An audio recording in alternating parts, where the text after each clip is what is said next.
Olá! Muitos de nós sonhamos em virar estrelas da internet. No entanto, esse cara não podia nem sonhar com isso. Até recentemente, ele não tinha nem ideia da existência da internet. Isso aconteceu porque, depois de voltar da Guerra do Vietnã, a vida do Frank basicamente parou por várias décadas. Mas em breve, tudo isso mudará drasticamente. O Frank cresceu numa família comum. Durante toda a sua infância, ele ajudou sua mãe e seu pai em uma fazenda na Califórnia, mas essa vida modesta não o incomodava. Pelo contrário, ele aprendeu a gostar das coisas simples do dia a dia, como, por exemplo, seu relacionamento com a garota Lindsay, com quem ele sonhava em se casar um dia. Infelizmente, os planos do jovem casal foram interrompidos pela Guerra do Vietnã.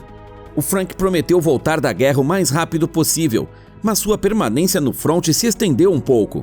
O cara passou 7 anos em uma terra estrangeira, dos quais um ano inteiro ele esteve refém dos inimigos. Ele foi torturado e interrogado, mas mesmo assim conseguiu escapar. Depois de algum tempo, o Frank teve que voltar para sua terra natal devido a uma lesão. Saindo do hospital, o Frank correu sem pensar para a casa de sua amada. No entanto, havia uma surpresa esperando por ele. Mommy, I'm hungry. Mommy, can you make us once? O Frank chegou à conclusão que, já que não dava para contar com a felicidade em sua vida pessoal em um futuro próximo, então ele podia pelo menos construir uma carreira. Primeiro, ele foi até uma academia de polícia, na qual esperava entrar por causa de sua experiência de combate. Só que ele não foi aceito devido à sua grave lesão. Então, o cara foi a várias entrevistas, onde recebeu não atrás de não pela falta de ensino superior. O pobre Frank acabou tendo que se virar como podia. Ele começou a vender cachorros-quentes na rua e nem percebeu que 40 anos se passaram. Mas um dia tudo mudou. Nesse dia, o Frank estava fazendo a sua rota de sempre, de ônibus, quando 2 skinheads entraram. Eles começam a incomodar um passageiro negro e a exigir que ele cedesse o lugar para eles. Ele se recusa e os skinheads querem dar uma surra no velho, mas o Frank decide intervir. No começo, ele só quer assustar os caras e diz até que não vai brigar com eles, mas eles parecem estar pedindo uma surra.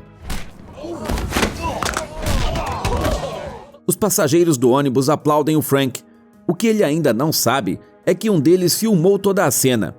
O vídeo viraliza e o Frank recebe o apelido de Badass. Seu rosto é pintado nos muros e estampado em camisetas.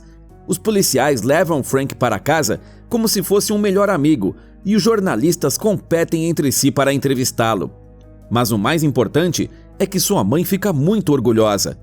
Mas a euforia não dura muito, pois a mãe do Frank morre logo depois.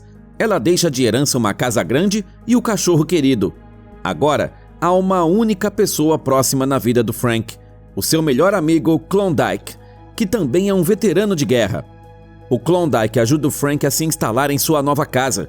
Eles discutem seus passados militares e o Klondike, em lágrimas, agradece o amigo por salvar sua vida no campo de batalha há muito tempo. Os dois sonham que, agora, a vida vai finalmente melhorar, já que Frank se tornou uma celebridade local do dia para a noite. Então, o Klondike pede para o amigo colocar no seu cofre um misterioso pendrive. Esta é a primeira vez que o antiquado Frank vê um dispositivo desses. O Klondike sai para comprar cigarros e, ao sair da loja, é confrontado por 2 valentões em um carro. Eles exigem que ele entregue o pendrive. Quando o Klondike se faz de louco, eles colocam uma arma na cabeça dele. O cara consegue derrubá-los e está quase conseguindo fugir. Porém, o Frank é chamado para identificar o corpo.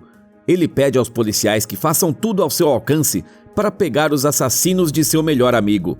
Depois, ele sai para tomar uma bebida. Perto de casa, o Frank encontra uma vizinha. Ela se solidariza com sua perda e diz que, recentemente, seu irmão foi morto praticamente no mesmo lugar que o Klondike. A mulher reclama que a polícia local não está fazendo nada para solucionar esses crimes. Pouco depois, o Frank fala isso para um policial que ele conhece. Ele jura que a polícia fará todo o possível. No entanto, um pouco depois, o Frank assiste TV e vê que um cara branco foi morto recentemente em sua cidade e que o assassino foi imediatamente detido. No dia seguinte, o Frank vai à delegacia e reclama da falta de andamento do caso. Ele é novamente informado de que os oficiais estão cuidando do caso dia e noite. O Frank finalmente entende que não vale a pena esperar pela ajuda da polícia e vai até a cena do crime. Lá, ele encontra 3 provas: o estojo do cartucho usado, uma corrente e um colar com a foto de uma garota. Dali, o Frank vai até a única loja de armas da cidade para descobrir com qual arma o cartucho foi disparado. O consultor local diz que esses projéteis são usados apenas em armas especiais de militares e agentes especiais e que ele não tem armas iguais em seu catálogo. No entanto, o vendedor reconhece a garota do colar encontrado e diz que ela é a esposa de um cara negro chamado Terrence, que mora a poucos quarteirões de distância. O consultor dá instruções ao Frank sobre como chegar à casa. Uma garota exausta com uma criança no colo abre a porta para o Frank. Pela conversa, o Frank entende que o Terrence não vem para casa ver sua esposa e seus 3 filhos faz tempo e que sua esposa não vê o marido há algumas semanas. Por último, a garota diz que seus amigos viram o Terrence recentemente na quadra de basquete e pede que o Frank lhe mande uma mensagem mal educada. O Frank dirige até o local e pergunta aos moradores onde pode encontrar o Terrence. Eles se recusam a dizer-lhe qualquer coisa. Então, entra em cena o golpe registrado do Badass. O tom dos comparsas do Terrence muda. Eles dão as coordenadas de um cara chamado Renaldo, que pode ter informações. No endereço, o Frank encontra um cara estranho, vestido como um padre. Ele é o vizinho do Renaldo, que achou que o Frank era um ladrão. Ao descobrir a verdade, ele conta qual bar o Renaldo se refresca todas as manhãs. À noite, o Frank testemunha uma cena desagradável. Seus vizinhos, um jovem casal, estão brigando alto na porta de casa. O marido vai embora e a esposa, Amber, fica sozinha com o filho Martin. O Frank chama a garota para limpar a ferida deixada pelo marido violento em seu rosto. Os 3 conversam muito e se divertem. Maybe one day I'll make you something to eat. I'd love that. Na manhã seguinte, o Frank vai procurar o Renaldo no bar. Os caras do térreo o reconhecem e não escondem que não estão felizes com a sua visita. Então, o Frank tem que mostrar suas habilidades de luta mais uma vez e finalmente consegue ir até o 2º andar, onde está o Renaldo. Quando perguntado sobre o Terrence, ele imediatamente pega uma faca e diz que não vai contar nada. Mas quando o Badass enfia a cabeça do Renaldo pela janela, ele muda de ideia rapidamente.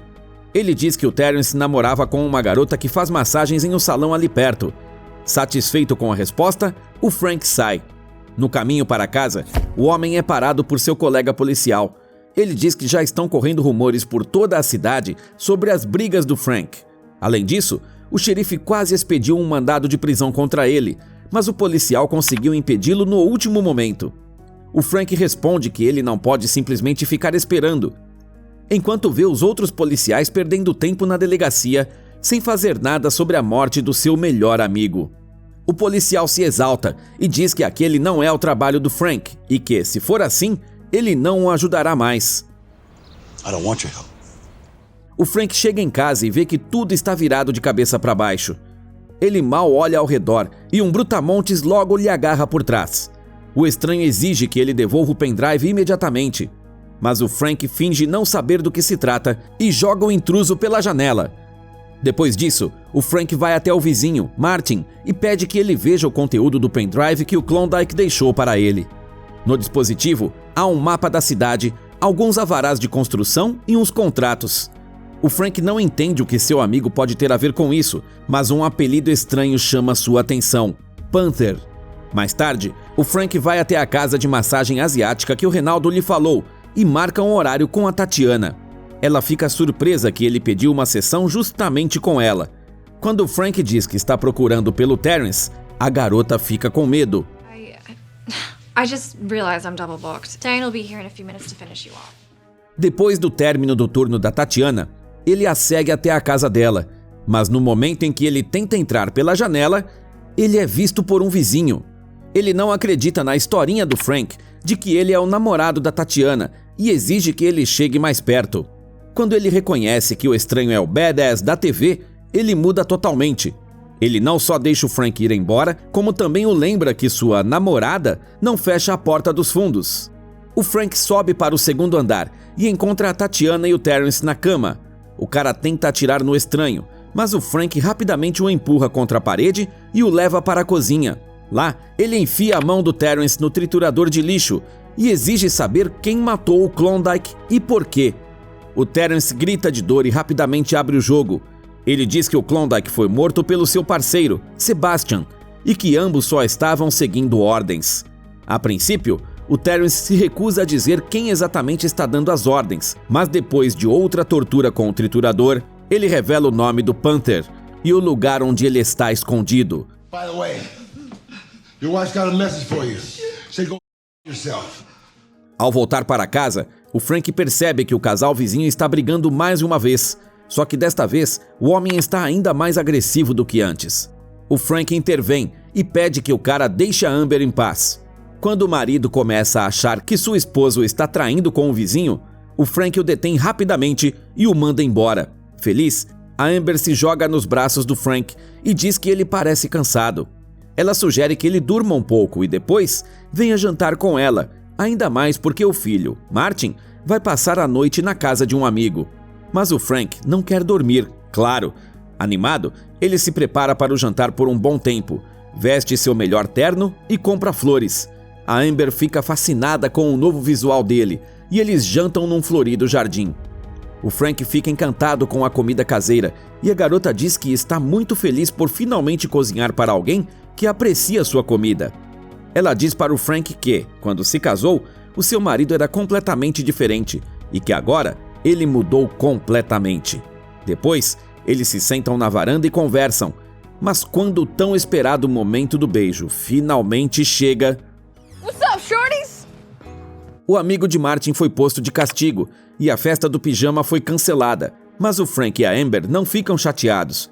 Eles se divertem muito juntos. E no final da noite, o Frank os convida para dormir na casa dele enquanto a porta da frente da casa deles está quebrada. É um grande dia para o Badass. Primeiro, ele vai até seu colega policial para lhe entregar o pendrive. Ele diz que dentro dele há informações interessantes, por causa das quais o Klondike foi morto. Ele também pede ao amigo para cuidar do cachorro dele se algo acontecer com ele. Então, o Frank vai à igreja e se confessa com o padre, pois está prestes a cometer um grande pecado. Finalmente, à noite, o Frank vai a um armazém, cuja localização o Terrence revelou para ele.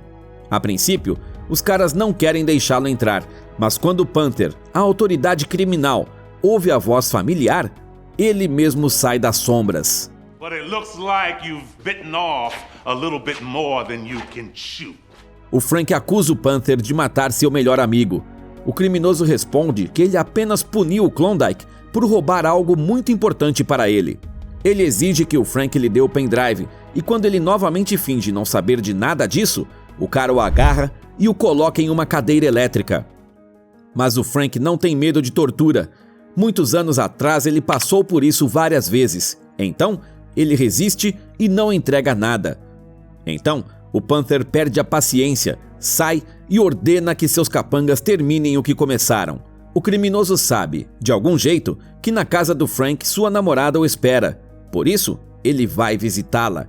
Mas ele ainda não sabe que o Frank já tem um plano na cabeça e que ele tinha uma caixa de fósforos no bolso. Uma grande explosão acontece e o Frank consegue se soltar. Ele agarra o Panther, que ficou sem seu carro, e uma luta corpo a corpo começa. Mas o criminoso consegue ferir o Frank com uma arma encontrada no chão e fugir. Não muito longe do armazém, o Panther para um ônibus, chuta o motorista para fora e foge. O Frank vê isso e também encontra um ônibus. O motorista lhe dá o veículo voluntariamente, pois reconheceu o Badass. Depois de quase sofrer um acidente, o Frank cola na traseira do Panther, mas ele consegue fugir. O criminoso decide fazer uma provocação e resolve acelerar na direção do outro ônibus. No último momento, o Frank não aguenta e acaba desviando. Seu ônibus capota. Já o Panther bate com tudo no trem à sua frente. Milagrosamente, ambos sobrevivem. O criminoso corre e o Frank vai mancando atrás dele. Pelo caminho, ele encontra aqueles mesmos skinheads que o tornaram famoso. Eles odeiam o cara, afinal, eles viraram motivo de chacota por causa dele e sonham em se vingar e filmar um novo vídeo, mas não dá muito certo. O Panther, enquanto isso, entra na casa e encontra Amber. Ele está armado com uma faca, mas nem tem tempo de tocá-la, porque o Frank aparece na porta e encosta o criminoso na parede. Eles acabam indo para o lado de fora da casa e o Frank cai no chão. Mais um pouco e o Panther o espancará até a morte. Mas do nada, a Amber pula nas costas do criminoso. Isso dá um tempo para que seu amado se levante e consiga finalmente derrotar seu inimigo. Os vizinhos o aplaudem e a Amber pede para cuidar das feridas dele, que nem ele fez com ela aquela vez. Wow. I've never had a woman rescue me before. No dia seguinte, a televisão local noticia que o Badass voltou, só que desta vez, ele não só espancou alguns skinheads, mas desvendou um dos maiores casos de corrupção da cidade, com o envolvimento do prefeito Williams e de uma das mais perigosas gangues do crime organizado do país. Pelo seu feito heróico, o Frank recebe uma medalha de policial honorário. Agora, ele mora com a Amber e o Martin. You know, I think I actually found the best day of my life. Escreva nos comentários o que você acha. Será que uma única pessoa é capaz de resolver tantos problemas sozinha? E não se esqueça de se inscrever no canal e curtir esse vídeo para que essas histórias legais sejam publicadas cada vez mais frequentemente.